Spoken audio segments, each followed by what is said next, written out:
Everybody's back. We're live. All right. Yeah. Good morning, everybody. Perfect. I'm glad you're all here. Good morning. It's great to be here. Yes. Great seeing everyone. So Dana wanted to know when she's going to be a billionaire. Okay. I can't. No pressure. No pressure. No pressure. I will say this though, and I can't give names. Okay, we do have VIPs that started with $200,000 to $250,000 accounts, and they made, and I know this, they made $1 million on Tesla several years ago. But the key point is this: it can happen. Not a billionaire. We're not going to go there, but a millionaire. It can happen. But I have to stress, and I know you all know this, but I want full disclosure. It takes time. It takes time. And as Owen alluded to earlier, it takes a good market.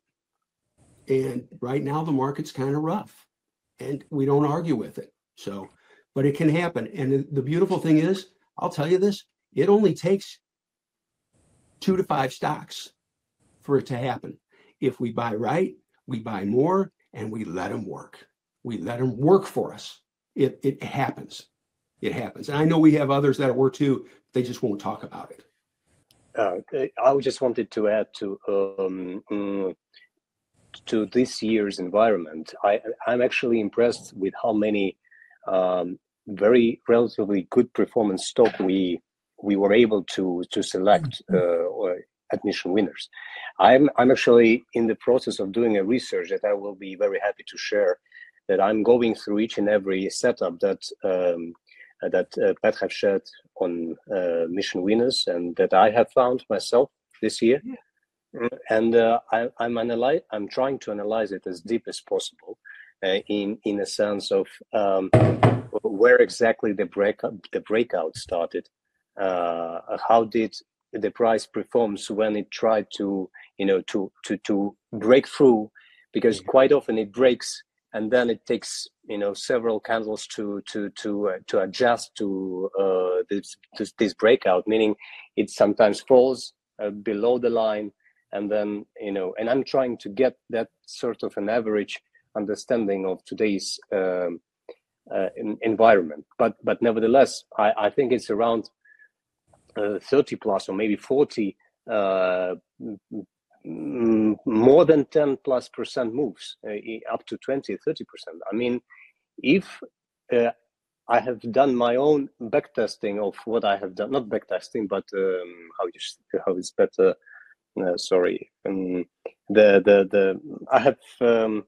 was looking at my own performance and at my own stocks that I have chosen this year, and I understood if I actually was able to maybe enter a little bit larger of a position and not to be quite quick in terms of chipping it off and let it run, it would have resulted in much more great performance. Because I'm doing it as a full-time business, very very close to what Pat was telling about when you started, when you need to support your family solely from the profit you was able to take from the market. I'm actually absolutely in the same situation, having being in a very extreme position to actually run from my homeland, where because of what is happening right now. So we basically evacuated. I'm just fortunate to be able to take some assets that we owned and to transfer to Israel right now where we live now, and this is what I do. So I'm very much trying to analyze absolutely everything that I see on Mission Winners and how everything is, how everything shall be done in a great way. And I'm very much impressed with the learning and everything that I get from Mission Winners. Well, thank you for the kind words, but I have to say this, and I'm not saying this to patronize you, is a person can give all the information, but then to demonstrate the initiative to do it. That's what separates okay people from really successful people. But what you've done is good, because you're studying the charts and learning from them and saying, this is, and I do this all the time too, to this day, this is what I did right. This is what I did wrong. And this is what I need to improve on. If I synthesize all of it together really quick, we talk about some of the stocks, what they've done this year in a pretty crummy market. Okay. And I'm keeping it clean. Okay. This ain't a lot of fun, but we've seen the power in group selection. And what I know you're all sitting there going, yeah, I know what you're going to say next. You're going to use the word home builder. Yeah, I am. The moves in those stocks, but they're all in the top 10 groups. Home builders was in the top 10 groups, leading stocks in those leading groups. And they all don't work, but those that do work, we let them work, and it can change your life. And that's why I will tell you this. I'll say it here, and I say it all the time. That's why I turn off the noise. I don't have business news on in my office or any of that stuff. It's just, I let the charts talk. But I respect that. I respect the analysis, but I respect the drive and ambition to do it. It just gets to the point where, and again, you know my story, and some of you are in that same position. It's like, I have to do this. I have to get this right. And you all have that drive too. It's like, I'm going to do this. And that's so important. We're going to make it happen. But again, the positive mindset backed by analysis, that's crucial. That's crucial. And I said a very important word there, and I just glossed right over it. But it's probably the most important word I said. Positive mindset. We all know the quote, I never met a wealthy pessimist. There's opportunities out there for us in the right environment, okay? And we try to hit those and hit them hard. Can I chime in on that? You betcha. Yeah, it's definitely important what you said, turn out the noise. And especially what Art was saying with the pressure. Man, props, dude, with the pressure you have right now. Noise can also be research, trying to find something different. Mm-hmm. And I've been there for sure. Too many indicators, trying to find, the golden indicator. What you're doing works. Bill O'Neill proved it. You fine-tuned it. Yeah. I still jump off, the rails.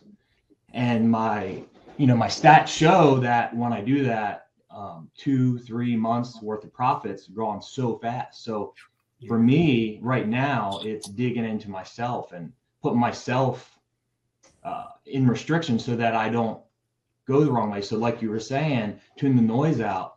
Man, I don't scroll social media. I don't post anymore. No news, none. The only news I get is from FinTwit on sources that I follow that are what I hope that are non-biased. Yeah. But yeah, the noise is bad because you think everything's good. I'm going to add this. Let me listen to this. I'm going to turn CNN on. The Fed's talking, and all of a sudden the stock starts going, and you're like, but I'm in, and then and then it shoots back down. So yourself, you have to manage yourself. It's so important for me. The most thing, me. Yeah. The two, I hear what you say there. And the two most important words you said are spot on. They were all important. Manage yourself. Manage yourself. I know I say this a lot, and I'm not trying to be cute, okay? But there's things that need to be said over and over. The toughest part of this game, it's not the analysis and all the stuff we're doing. It's what's between these ears right here that can really help us or hurt us. And for years, I was one of those guys. I was looking for the goose that laid the golden egg. Well, I'm going to try this. That's okay. Maybe this is better. I'll try this. Maybe this is better. And please know this. I'm speaking from my heart. This is not a sales talk about, oh yeah, mission winners. No. I'm bearing my soul and tell you, dang near every different technique that you know of or have heard of, I've probably tried it. Okay. All kinds of stuff. And I'm sure they work, but they didn't work for me. They didn't work for me. And I also have to. Yes. Yeah, you got to find what fits. You have to try it all. Yeah, and finally get to that point where you get mad enough that you say, this is it. And again, I'm not saying mission winners, but you find what fits you. So what do? If we do anything, we run it tight. We'll let the ones that we have, the housing stocks, etc., work. Hey, DraftKings is pretty good. Meta is pretty good, right? These things are working. And I'm not bragging, but the housing stocks are working. Elf. NVIDIA. Yeah. NVIDIA. Finally got on that ride for a little ride. What a move. I mean, what is that, a triple? Dang it. I look at, that I'm a big picture person, so the detail. So that's what I love about Mission Winners is all that detail. And the last service I was on, it was just too many oscillators, too much this. I really, though, enjoy, I didn't spend a lot of time on sectors. I know John will post things on sectors. You'll show us the sectors. I love that because and then I'll go over to FinViz and see those because I'm such a big picture person. And you guys just need the business coach that I had. He told me years ago, quit worrying about money. And once you do, you don't even think about it, even though you have a family. We're all where we're supposed to be. And like John has posted on Twitter, Pat continually reminds us, the day's going to come, when we just run out of money because it's all invested. And those days will come. And I think back to, I have a finance degree, the professor showing us what NASDAQ did from 1937 forward. And you see those up and downs. And that, if you could take that whole chart back to there and you see that it continually moved northeast. And then what I like Owen, because I learned this from IBD, is he spends time with the VIX. That one, it took me a long time to really grasp how important that is to the market. But just those three things, the sectors, going back to the NASDAQ, and then looking at the VIX, and maybe just a little bit of that each week, just to remind us. I know, Pat, you're always reminding us, like, you probably did in raising children. And then I just remember, going back to my finance professor. And he even went on to say, my interest started back in college. If somebody would have been nice enough to buy each one of us just one share of Coca-Cola when it started in the late 1800s, and I've been out of college, you can see, for a long time, is all the wheat wrinkles, that one share back then would have been worth $7 million when I was in school. Wow. And that's what got me interested in the market. That's awesome. All the dividends and splits. And I mean, I'm not the one to go back and figure that out. I just like to know that. And what's really cool there is taking that bigger picture and letting them work. And then to me, there's a powerful lesson when you said, hey, I want a soda. I want a soda. Okay. And for some people it's Pepsi, but by and large, it's Coca-Cola. Mm-hmm. It's a franchise. I mean, it is the franchise. And so then we can dovetail that into today and say, oh, I'm going to do an internet search. Yeah, I think I'm going to go on Bing. What? No, we go to Google. Right? I mean, I know you've all heard it before. That's why I love the Max List. They're franchises. I'm going to buy something online. Where are you going to go? Amazon. They're franchises. Nobody does what they do as good as they do it. And it's proof in the stocks. You look at the moves these things have made through the years, and there'll be new ones coming. I know that. But what you said, Dana, is spot on. With the mindset, everything else, and franchises. Coca-Cola. Pat, you'll love it. You can buy Coca-Cola, and I don't know if anybody's from the East Coast, and Fanta all the way up to Gorick Shep, which was the original base camp for Everest. You can buy it all, Coca-Cola, all the way up there. Whoa. And Johnny Walker Red Label. Isn't that funny? That's my cousin. That's cool. You'll have to go to base camp sometime, Pat. There you go. 3-week trek. You'll get 3-week vacation. Boy, I would like that. I'd love the challenge of it. It's not the mountain we conquer, it's ourselves. This is important with climbing, and this is important with investing, and you all know it. We always have a plan to buy, and we always have a plan if the stuff hits the fan, whether it be snow, ice, or a bad market. And it's the truth. Team, I'm going to tell you something. What's happening right now, this is choppy, but this isn't a bad market. Okay. This isn't a market that's dropping hard. And to tell you the truth, a market that's dropping hard is much easier to handle than this. Yeah. Because you just stay out. You just stay away. Y'all been through it. So this back and forth, we just have to be careful. But, and this is the last thing I'm going to say about this, it's very important, and Art alluded to this. Maybe it was John, I apologize. But the idea of, there's nothing going on. There's nothing going on. That's why we look every day. Because if we took that mindset and applied it and said, well, I'm not going to look at any stocks, nobody would own any home building stocks, right? Nobody would own Hershey's. There's moves. You can say, well, there are very few. It only takes a couple to change lives. And they're, anyway. Yeah. There But I wanted to ask you, if I may, you often tell about the story when you were back in the days you were on vacation, and the friend of yours were managing money, and later on when you arrived back, you actually find out that he was arguing with the price, and he actually lost, I think, 200,000. Yeah, that's correct. Yeah, could you? But what interests me most is that later on, working together with him, you were able to actually get it all back. Yes. Could you walk us through, please? What probably the environment back then was not that of the one that we have right now, but still, I'm mostly interested in position size, meaning that I may assume that 200,000 of the total account that you were also mentioning was 600,000. It was like how much? 30%, right? No, 33% gone. 33%, right? So to get 30% back, 33% back means you need to exploit quite a number of good performance stock, but you also need to have size in that.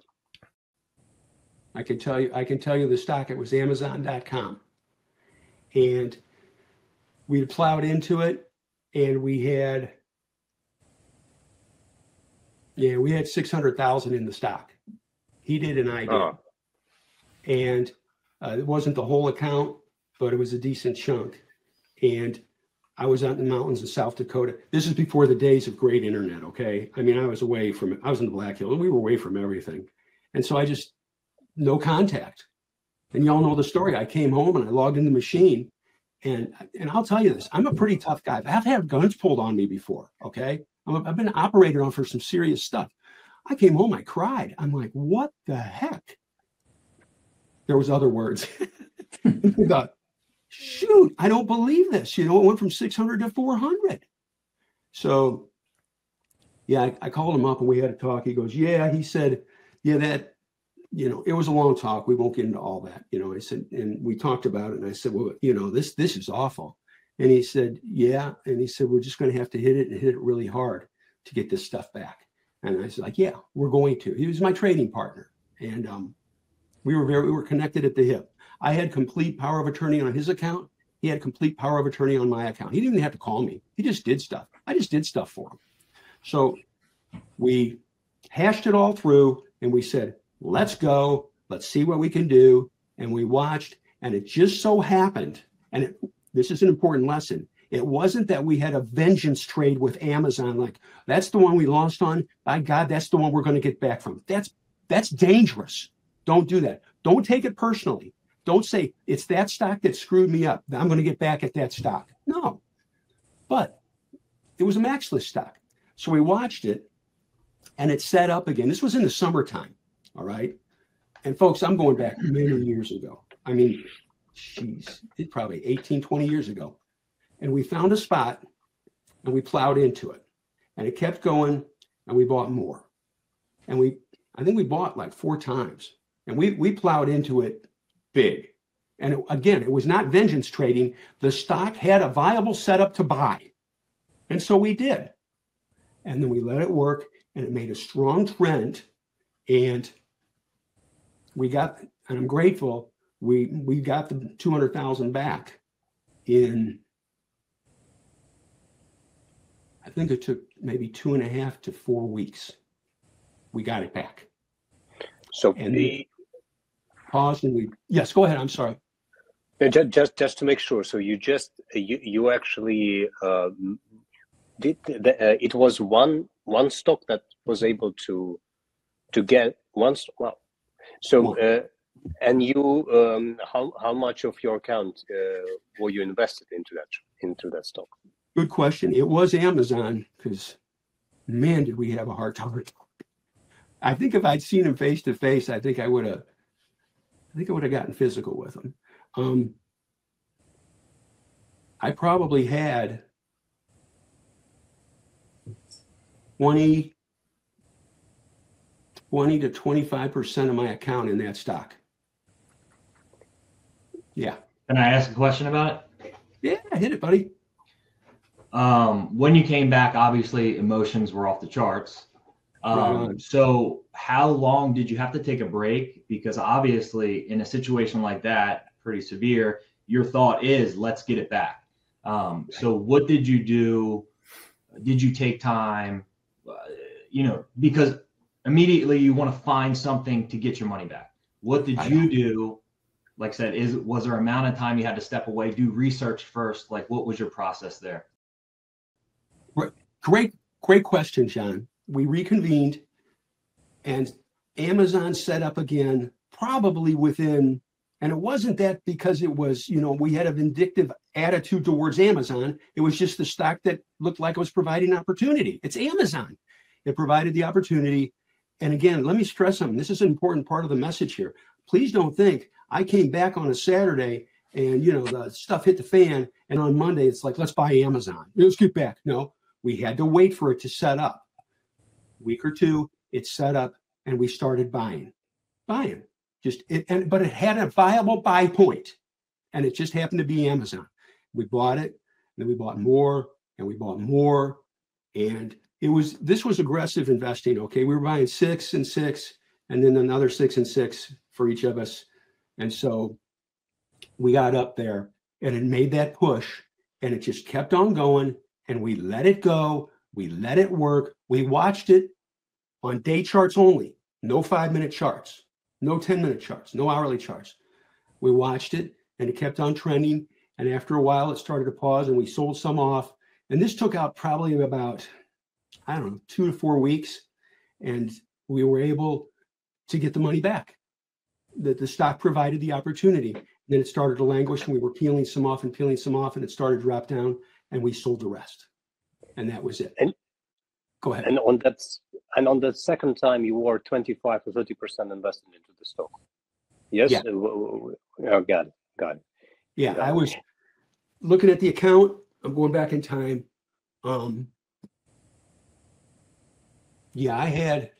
We probably had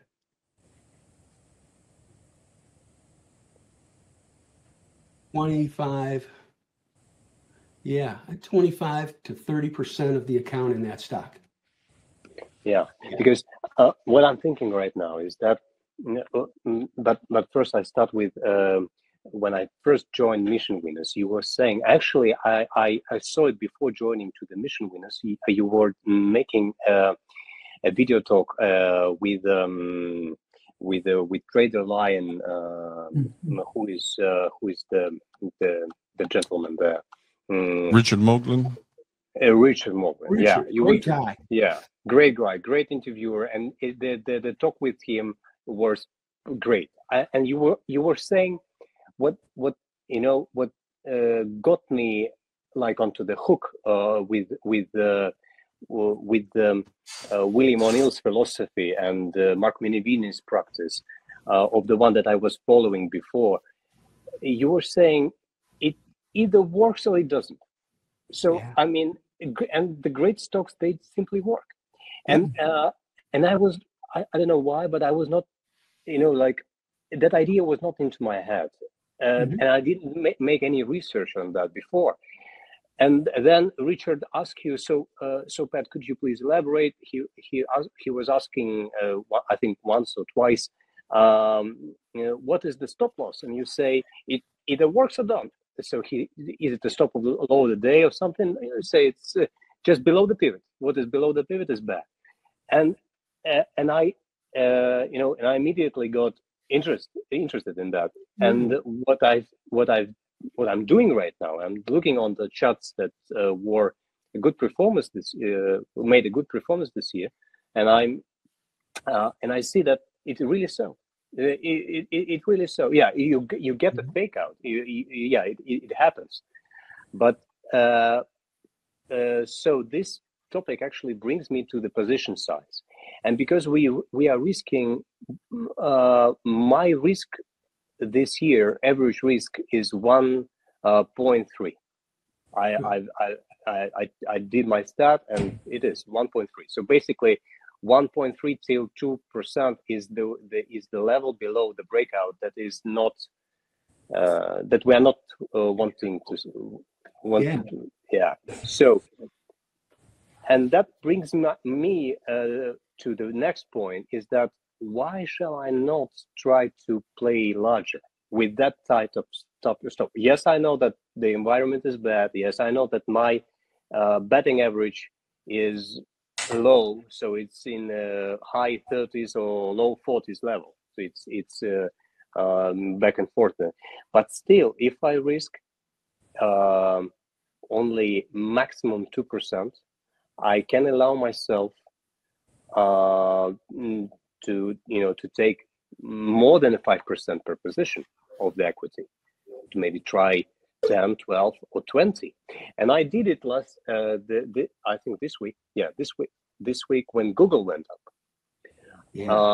Google is a hard catch, so it's actually it has a tendency to break through and then get below the line. Right. But later the day, on the smaller time frame, the chart made that the base, and it went up, and I tried with, I think, 30% of account into that position. And what the strategy was that was to get to protect your break-even point as fast as possible. So what I did is, when the Google went above 1%, I cut off, I think, 30% of position. When Google went up to 2%, I cut off even more. So I from 30%, I by the end of the day, I was with 15% of position, but my break-even was already covered with the profit that it made with this moment. So, and I'm trying to adjust that type of strategy, not to be able to worry much on the money that I invested and of that in that choppy market, but still to be able to get quite sensible result in order to to support the family. And that is exactly why I was asking about that story of yours when you say that you were able to get it back. Yeah. Because I think even in this market, this type of strategy, when you enter not big, but let's say not small, and you are able to trim fast just to protect your break even, could work. The thing about when you increase your risk, though, you're not just risking your money, you're also risking your mental capital. And if you get to that pattern of, okay, let me raise my risk a little bit, and you're successful, and you're like, well, I can raise it a little bit more, and you're successful. The next thing you know, it's too high and you crash. And then what's going to happen up here? So that's why Pat is always saying we have to manage our risk. Don't let it get out of control. Amen. Amen. And complementing both those statements, there will be a time, we can go back to the Amazon deal. Okay. The market got better. There was a time to be a pig. Okay. There will be a time here that we can be a pig. And I don't mean that in a bad way, negative, derogatory way. No, there will be a time, and this ain't a line from a salesperson. I've been doing this for a long time. This stuff happens all the time. You get this crummy action, and then things start to improve, and all of a sudden, it's like we can push and really push it hard. And this is the litmus test, though. It's not going to be a case like, wow, Google made a good move the last 2 days. I'm happy. I'm grateful. But what other ones have? Not too much at this point in time. So as the barometer of the market, we sit there, and this ties to your question, Art, or your statements, the idea of there's going to be a time that we will push it, not to get money back. Okay. I don't want to no vengeance trading here. Okay. That's a dangerous mindset, folks. This is why we're so big on protecting capital. Everybody here, everybody at Mission Winners should be relatively okay with the status of their accounts. They shouldn't be down too much. I'm not saying not be down at all, okay? We've had some small losses, but nothing debilitating. That protects financial capital and mental capital. And that mental capital is so important because then when the opportunities arise, we're not afraid. Like, oh God, I lost on those. I don't know if I should do this one. If we start getting that mindset, you've lost the game. That's why we protect that mental capital. We'll see it turn, and it will turn. It will turn. And when it does, we will push it hard without any baggage dogging us. Please don't think about the money. Think about good investment management, trade, execution. Man, look at how much I'm up. Oh, look at this. Oh, look at how much I'm down. No, think about good management of the stock. Then the money just follows. If we do that and we control risk, the byproduct will be profits. Patience is really key. Patience. You know, Pat and I talked about it this past week. We were talking about patience and how it just requires us to wait. I had a call from Mom here this past week. She wanted to know how things were going in her accounts, and I gave her the number. I gave her the total, and she says, "Isn't that up only about $500 from where it was at the end of the year?" I says, "Yeah," and she says, and I've taken a lot of her money and put it into CDs, you know, and I can't actively trade it, so let's just get it into something that's doing a little bit. And so she says, "Well, maybe we should take that money and put it into a CD if that's all it's going to make." I says, "Mom, give me a chance. You know, the market is really bad right now. You're up $500, you know, on an account that's not so, you know, not so big." But anyway, it's just funny because she's not tuned into the market, right? Dad took care of all that. And so it's interesting. You know, I said, just be patient, Mom. We'll get an opportunity here. But patience is key in what we do. Amen. Sitting. There's no substitute for seating time, just experience. And I'll say this again. I know I'm repeating myself, but it's so important. And again, on the Bible, these are things I wish somebody would have said to me a long time ago. Yeah, it's crummy right now. It's going to get better. I guarantee it. It's going to get better. And we'll be fine. Financially, we'll be fine because we're not getting hurt here, but also mentally. Because I'll go back. I've had times where I got chewed up and you get what, you know, they talk about the freeze. You get afraid. We don't want to operate from the foundation of fear because then we won't manage the stocks properly. We won't capitalize on them. Mm-hmm. We're protecting the capital right now. And we know that it's going to turn. When? I don't know. And team, I'll be telling you, do I like this right now? No. No. Not a bit. No. In fact, I'll tell you, if I didn't have a mountain, that was a Freudian slip. If I didn't have Mission Winners, or we didn't have Mission Winners, I'd be out mountain biking a lot. That's what I used to do. I'd go riding. I mean, that's it. I'm going out riding. What do? We constantly are honing our skills and knowledge and skill set. And that's why I post as much as I do. But I'm backing off a little bit with it to not irritate. So just let you know. Sorry. And I couldn't help myself but intervene in you saying that you post too much. You don't post too much, please. I mean, I know probably someone has said something about that, and being an honest person, you reacted towards that. But you see, the whole idea of Mission Winners, circles around your personality, and I just wanted to say that you need to be you. I mean, you don't need to calm yourself down or stop yourself down from posting what you want to share. I found myself reading something you have repeated 100 times, but I found it, each and every time I found it different. Good. It's just please don't stop posting. I really, it's the person who is disturbed by the post of Mission Winners can switch them off if he likes. Well, it's so easy. Yeah. Yeah, I agree. Please. Okay. I love what one of the guys said one day. He said, "Pat, you are a broken record, but it's music that I love to hear." That was good. Yeah, I remember that one, Dana. Yeah, I like that. He posted it on Twitter. I mean, nice. you've heard me say it, and again, I don't do it to irritate. No, I'm trying to, I'm trying to help. Honest to goodness, I'm trying to help. So, hey, Art, can I mention something? You mentioned Mark Minervini, and one thing that I do have his books. I don't follow him because he's a little too harsh for me. I'm way out here in Colorado, and kindness is very important, and that's why I love Mission Winners. Everybody's so kind. But one thing he did say that I in the times like this that I try to think of is he'd rather have 10% returns than 100% return.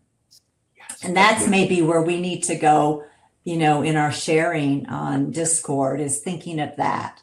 We're not going to get too many 100% returns, but we can get a lot of 10% that add up to that. Yeah, and it's good. He lays it out there. His books are great. His posts are just a little too harsh for me. Yeah, Donna, what I just wanted to add to that harshment that is coming from him. Actually, there was a time when I was just under Minervini private access guidance solely, and it is a wonderful service. Meaning, he shares basically what actually not just the trade ideas. Trade ideas is you don't need that to pay for him. Meaning to get the trade ideas, but you need his. He's doing once a week. He's doing a question and answer session, and there he actually shares some golden nuggets, basically every time. But he's doing that in a really, not to say gentle way, and having that. And the comparison between Mission Winners and that it struck me so hard. Meaning, in that kind of attitude, he's like, "What a stupid question," sort of to say. But nevertheless, he is very very resultful man, and he definitely has a lot of wisdom that he shares. Amen. Oh yeah. But probably you were off when we started a little bit early, and I was saying to Owen, Pat, and Rich that I'm so much impressed by the quality and the contribution and the commitment of Pat, Owen, and Rich to us. That I have an option to compare, and that is that actually is remarkable, because bringing my metaphor about the darkness and the guider and the light. Actually, all other services, you find yourself in a dark room, meaning a Choppy market, and all others sometimes they shed a light, and the light is beeping, but you don't know where to go. But being at Mission Winners, you have a person that is holding your hand and saying every day, "We're gonna make it. We're gonna make it. It's gonna work. It's gonna work. Wait, we go there. We go there. We stop. We wait." And that actually helps so much. I cannot express it. Thank you. Really. Yeah, I agree with that for sure. Can I jump in real quick on that? Yeah. On the Van Tharp thing, so the Market Wizards, I listened to the Audible on that and went really pretty deep on Van Tharp, got all of his books, and from what Art was saying, with pushing it hard, like you're saying, what Minervini did, and I started out in day trading small caps, and I never could grasp the take quick profits, take them when you have them. And it would always go against me 10, 20, 100 fold. So what I had to do is I used Van Tharp's methodology. I think it was with Tom Basso. And Tom has a volatility position size, and Van Tharp has the percentage. So I have to grow my account based on what my position size calculator says. If I double that, triple that, I can't accept losing, in one trade, a mortgage times 2. So I had to use a position size calculator. I had to take my P&L off my screen. I recently had to take my percentage gain off my screen. and not Yes. worry about that at all. Just worry about the process. So what I have to ask Pat from your getting back the loss, you were managing, I'm assuming, your own money then, not other people's capital. So you were pretty far along in your journey. So obviously you were very confident in the strategy. It's proven over time. I've been with you long enough to know that it works for sure. I still have really bad demons that I'm fighting from small caps. So I personally know now that I can't push it like that right now, which I guess I finally got over a little bit of a hurdle.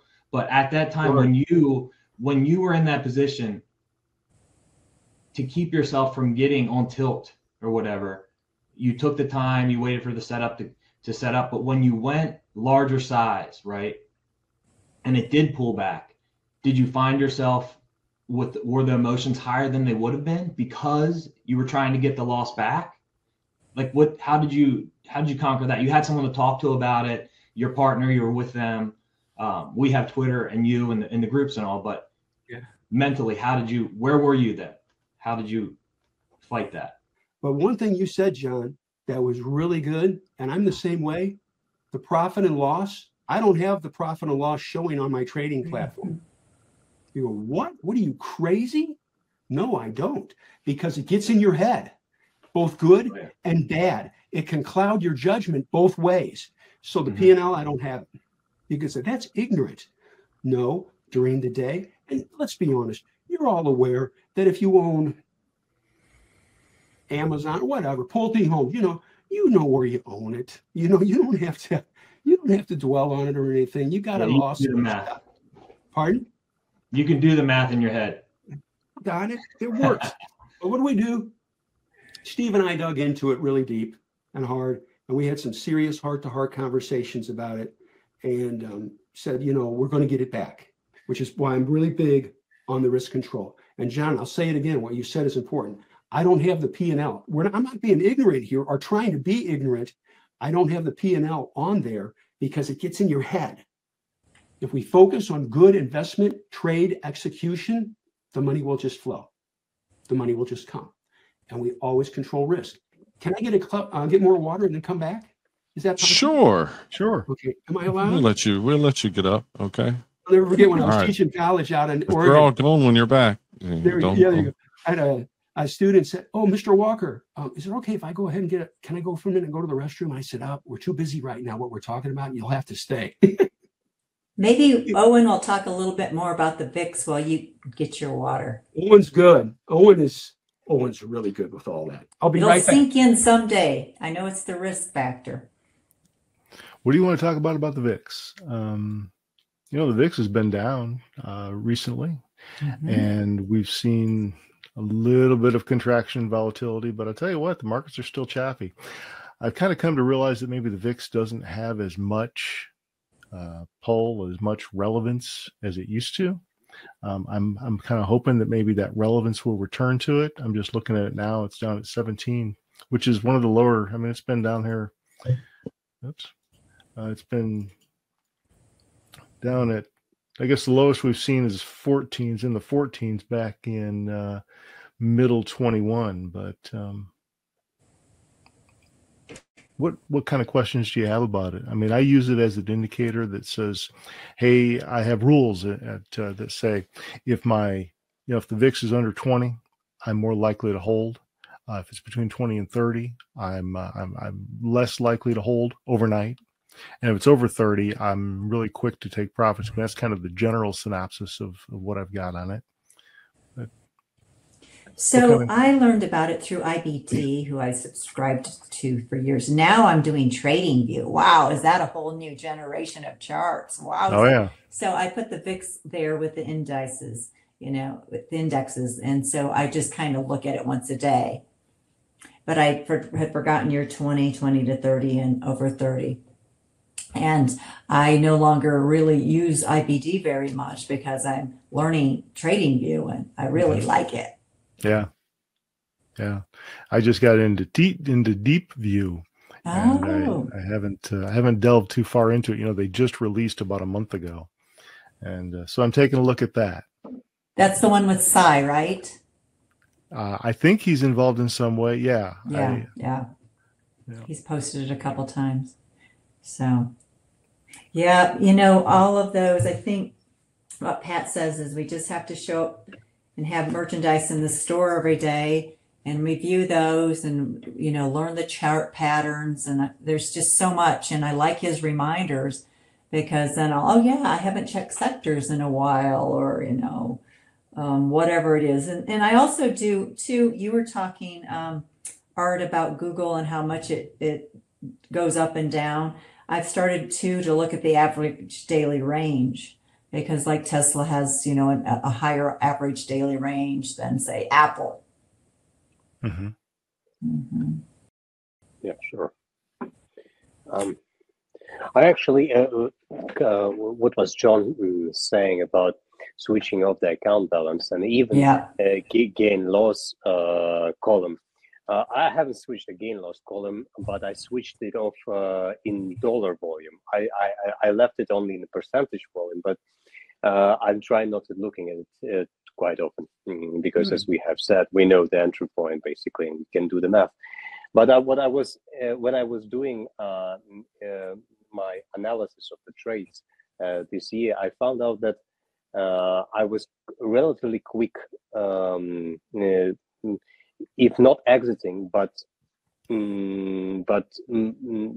moving the bulk of the position off in maybe high single digit numbers. But the trade went forward and forward. And if I was not looking at the chart, just letting it go, and was allowing it to move to advance until it closed below the 8 AMA, what Pat is also unique in mentioning. I haven't actually seen that type of suggestion in terms of guidance and trend following. I would have double, triple the gain that I have made. But that emotion side actually is very tough to handle, and you really need to be able to balance it. Balance it with position sizing and balancing it with the environment and balancing it with the daily, daily screen mode. If you look at it on your screen, you always you tempting yourself into the condition to act, but you shouldn't be doing anything basically. And this is the I dream about the situation when I will be in a position that is moving like Tesla or Nvidia later this year, and I would have a bulk of position on until it closes the 8th AMA, because it would have been a game changer, like really 2, 3, 4 days with quite with the position size more than 10% of equity. Wow, that would be nice. So it's my quest for this year and for the years to come, because I really I can say that I do manage risk well this year, and I like that. But I do not manage the position size. But I think I manage it well in terms of staying conservative and keeping the gains. I'm not risking more than I earned. Like if I earned $1,000, I can do the 2 trades with a risk of $500. Yeah, or keeping that average loss in my head. But I'm looking on the results of the investment competition this year, and I don't know a lot of names there, but the one that I do know is Sean Ryan, is the son of David Ryan, and Sean is doing the championship each year, so he surely will be the champion one year. But Sean Ryan was up 27%, I think, back in March. By March, so there is no stat for April yet. But Sean Ryan basically does what we do, right? So sort of the same. I don't know for sure. He didn't make any interview, but he basically being a son of David Ryan. So basically, he's in the same camp as we are, and he's up 27%. And I'm thinking that probably is because of the position size. So more probably he was in the same trades that we were, but he were able to keep it longer or keep it being them bigger. Definitely he's in a situation where he's like on a steroid, so he needs to perform because he's in championship. Not like the one that, like Pat is saying, he's responsible for the team, and that's why he cannot advise what is not suitable for the risk tolerance of average member. But yeah, this is the challenge. I think that also I think that this gentleman, I always forget his name, the one Pat that you were saying in the Market Wizard book, the John Van Tak, the doctor, the professor of the psychology, Dr. Van Tharp. Yes. Yeah, I think Van Tharp has also a book on position sizing, because he was doing the. I haven't read it yet, but he was saying that it's like he was doing the research, and he said that there is basically one thing that was crucial, differentiating between a great performance and average and the loser, is the position size. Yeah. There's another thing that you were talking about with the guy. You're talking about the championship guy and everything. You got to try not to concentrate on those types. Those are, basically like an athlete, they're doing something for another reason. And he has a lot more risk to play with than the average person.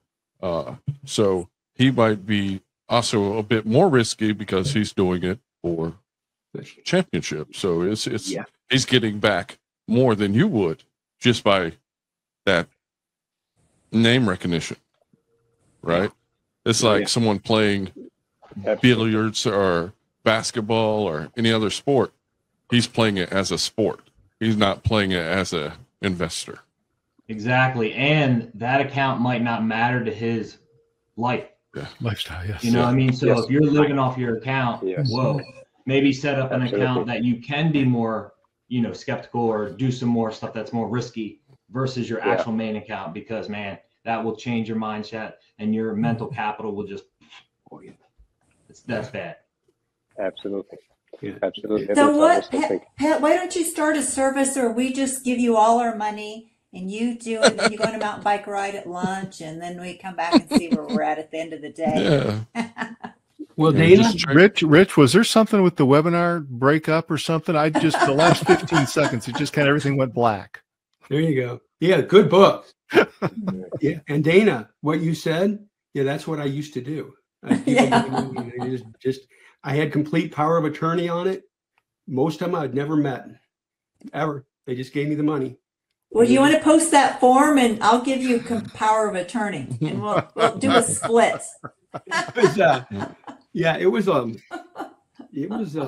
lot of fun. It was actually it was very invigorating. It was very rewarding, and it was a neat time. It was a really neat time. I enjoyed it, but I was the lone wolf out there though too. Just kind of doing it, but it was a good experience, to say the least. The people were happy about it.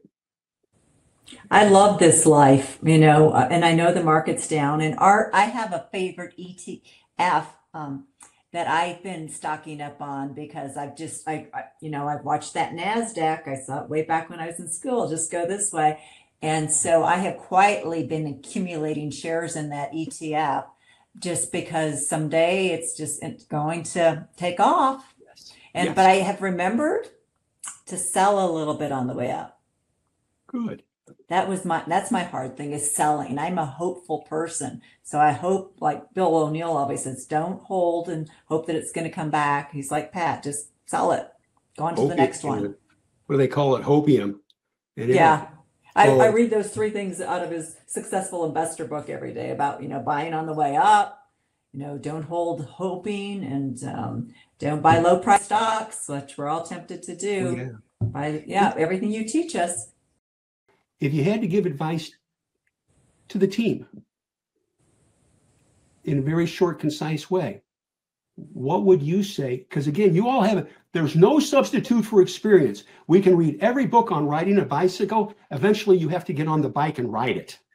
You all have been riding the bicycle successfully and not falling off. If you had to give advice to newer people, not a long monologue here, what would you say to them? Whatever, take it. Whoever wants to go first, ladies, whoever wants to go first. Take it away, John. I mean, I would say start small, but don't. Stick with one strategy, but don't. If you're brand new, you have to try it all. You have to. Because when you get on FinTwit, there's so much going on. So AI stocks are running.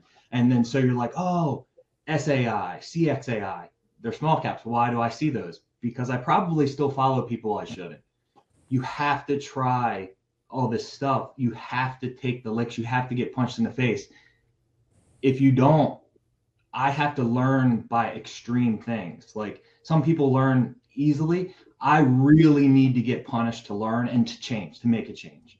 Okay. You have to find that out about yourself, and it reflects in your P&L. So what I would say, start with a very small account, because you're going to blow up 10 accounts, 20 accounts. I don't even know. How long is it going to take you? I don't know. You have to find out. People are like, how long does this take? 6 months if I study every day. No, because you're going to overstudy and you haven't actually had something happen to you out of the blue. You know what I mean? An offering, something like that. After hours trading, getting into earnings. Oh, I made so much money on this earnings. Then you try 10 more and your account is down 90%. You have to try it all. And you have to start out with a small account. And I do not recommend paper trading because there's no emotion for me. I have to see the emotion. I have to have it. And self-reflection, obviously. That's all. That's awesome. That was short. No, that was a great answer. First, it's heartfelt. It's the real world. It's honest. That's great advice. Thank you. And and again, you bare your soul there. You weren't sugarcoating it. Like, let's all do kumbaya and the happy dance. No sugarcoating. Just zero. That was great. Who would like to do next? Oh, by the way, take it away, Dana. Thank you. So I'm a big meditation, yoga, retreat person. I would give advice to people that have a morning routine that you do, that every time you show up to your screens, that you're 110%. I follow Robin Sharma's 20-20-20 rule. And Robin Sharma is a coach to billionaires. And he now shares all his information with us non-billionaires. And it's 20-20. First 20 minutes of the day is vigorous exercise. So how that hour of the day will set this tone for your entire day. So first 20 minutes is vigorous exercise or whatever you do, walk or ride a mountain bike or whatever. Next 20 minutes is to journal or do something meaningful. And then the third 20 minutes is to learn something.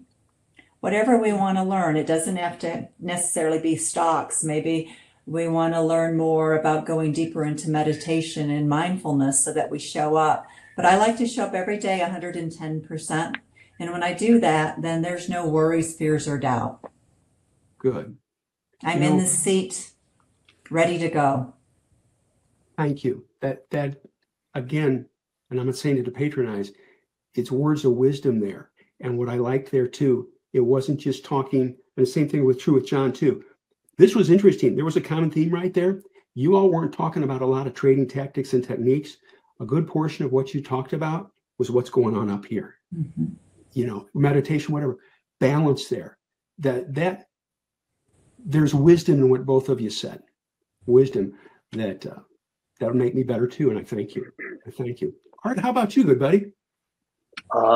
If we are in a position to give advice to the to people who are just starting, I would say that you really need to find a mentor, meaning that not just a person who sits next to you or do things for you. You need to find a very successful man or woman who actually achieved in this particular sphere of your interest in investing, has achieved an impressive career and is able to share. And you need to stick to that person, meaning you need to be like a sponge. You need to constantly trying to understand what this person is saying, what he means by what he's saying, and actually, trying to get into the detail as deep as possible. But this person needs to resonate with your personality, meaning, it's like John said, you need to find yourself in the process. So you need to find a mentor, because it's very tempting nowadays on social media and everywhere. You get a person who is saying that he is capable of doing, but he's actually not. Meaning he doesn't have any any history behind him proving that he is capable of mentoring. And that's why we need to first find a mentor, and then we need to really understand the process. So, and the second advice I would give, not speaking about any particular mentor and his strategy, is to have a tight risk. And this is the only, reading market wizards or having all this video on YouTube with exceptional investors and traders. They all say the same. That doesn't mind the strategy. They all say the same about risk. So you need to respect risk. Good points. Good balance of technicals and fundamentals. And again, you alluded to risk. And risk can be stated as a financial deal, but we both know the impact it has on mental. As you say, it is huge. We have to really protect that. It's so very important.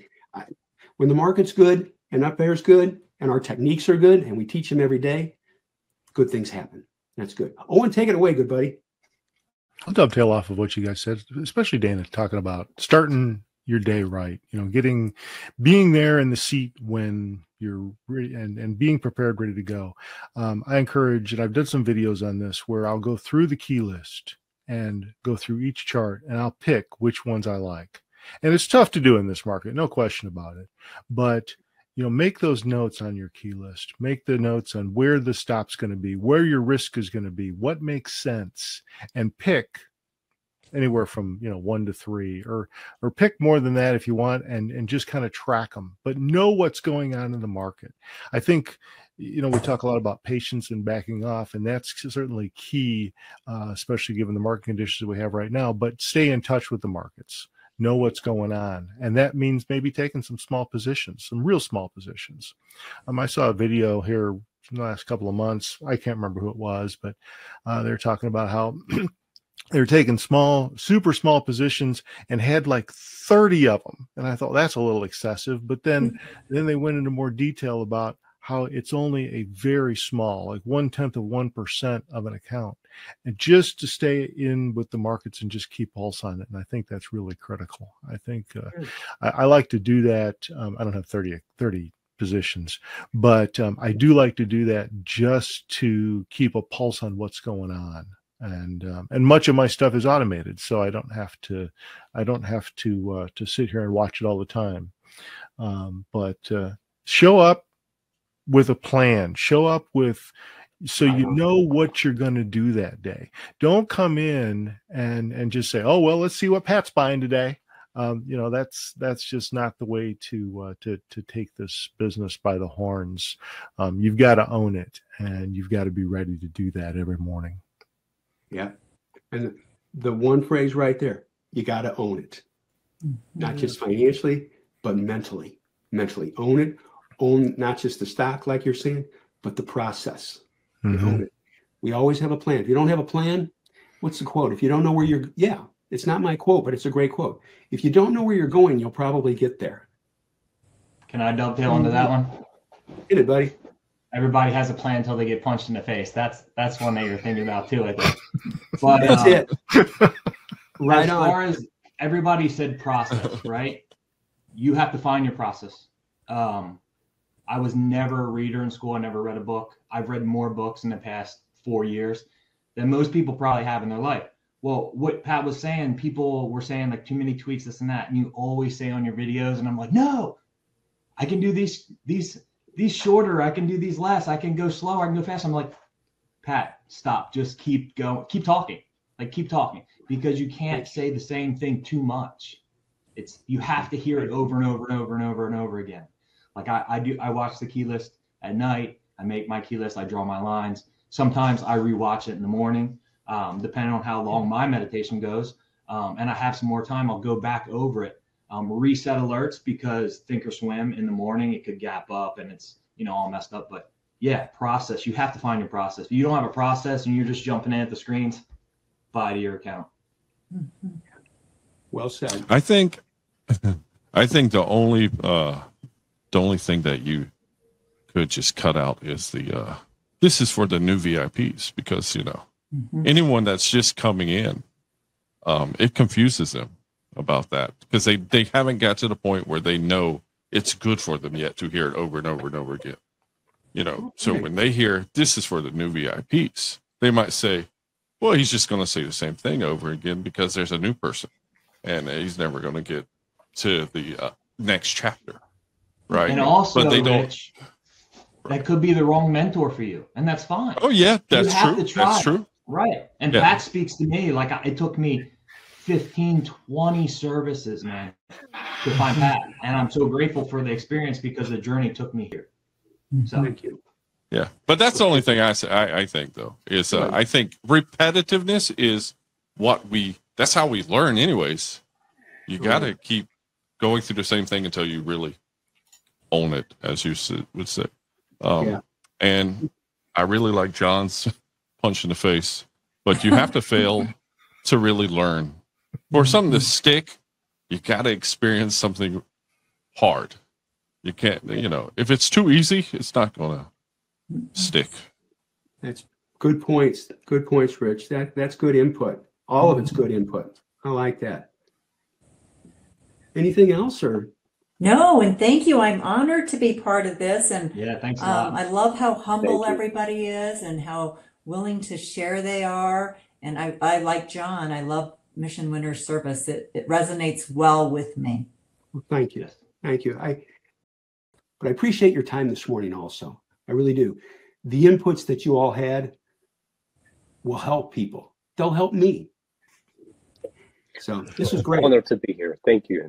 Honored to be part of the team. It's really. I love it that we have people from around the world here. Yeah, absolutely. It is me also. I'm actually thinking of coming to United States once we have a visa or visa allowances, and it will be great just meeting everyone in person. There is a talk about the meeting in St. Louis sometime this year. I don't know if I'm able to come this year, but I really would love to come and see. Wouldn't that be fun? Yeah, Owen and I have talked about it, and I know Rich is involved with it too. Sometime we'd like to set up a big meeting, and just if people can make it, it would be great, and spend, I don't know, a couple of days just hanging out, talking, getting in trouble. I think it'd be great. Can we go to a Cardinals game? Yeah, that would be. I could tell you stories about the Cardinals and baseball, but we'll leave that out for another time. Yes. Okay. From years of coaching. Nice to meet you all. Thank you very much. Beautiful day. Good to finally talk with you, Dana. Have a great weekend. Thank you. Bye-bye. Thank you. Bye-bye. Thank you for watching the video. We hope you enjoyed it. If you did, please hit like. Maybe hit that subscribe button. We come up with new content nearly every day. Also, check out the videos on the right. YouTube recommends the one on the top, and the bottom one is something we thought you might enjoy. See you next time.